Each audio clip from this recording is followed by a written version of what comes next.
Hello students, 10th board exam English ग्रामरचा do as डायरेक्टेडचा question number 6 किंवा 6 नंबरचा व्हिडिओ आहे. अगोदर 5 व्हिडिओ केले, नसेल बघितलं तर बघून घ्याल. So I took the baby langur to our backyard असा क्वेश्चन आहे. याला काय करायचं, rewrite in the past perfect tense. पूर्ण भूतकाळामध्ये या वाक्याचं रूपांतर करायचंय. सगळ्यात महत्वाचं म्हणजे हे वाक्य कोणत्या काळातलं आहे. आय टूक, तर इथे टूक हा टेकचं भूतकाळी रूप आहे, तर याचा अर्थ हे वाक्य सिंपल पास्ट टेन्स मधलं आहे. सगळ्यात महत्वाची गोष्ट तुम्हाला एक माहिती पाहिजे की टेकचं दुसरं भूतकाळी रूप होतं टूक आणि 3 नंबरचं होतं टेकन.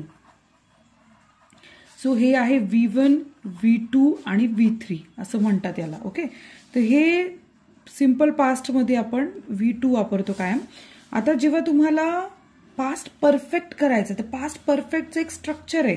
ते काय आहे, subject plus had plus verb पीपी. पीपी म्हणजे काय, पास्ट पार्टिसिपल प्लस ऑब्जेक्ट. इतकं सोपं आहे. हे तोंडपाठ केलं तर कोणत्याही वाक्याचं तुम्ही इझिली पास्ट परफेक्ट टेन्समध्ये कन्वर्ट करू शकता. सब्जेक्ट काय आहे, आय. पुढे काय लिहायचंय, आय हॅड. पास्ट पार्टिसिपल काय, I had taken the baby. बघा, ऑब्जेक्ट एकदा तुमच्या लक्षात आलं ना ओळखायचं कसं, बाकीच्या गोष्टी खूप सोप्या होऊन जातात.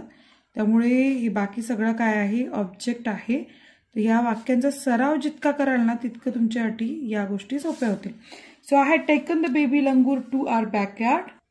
काहीतरी अवघड आहे का, सोपं आहे की नाही. जर तुम्हाला कुठल्या वाक्याचं कन्वर्ट करायचं असेल कोणत्याही काळात, मला कमेंट करून विचारा, मी त्याचं उत्तर तुम्हाला नक्की सांगेल.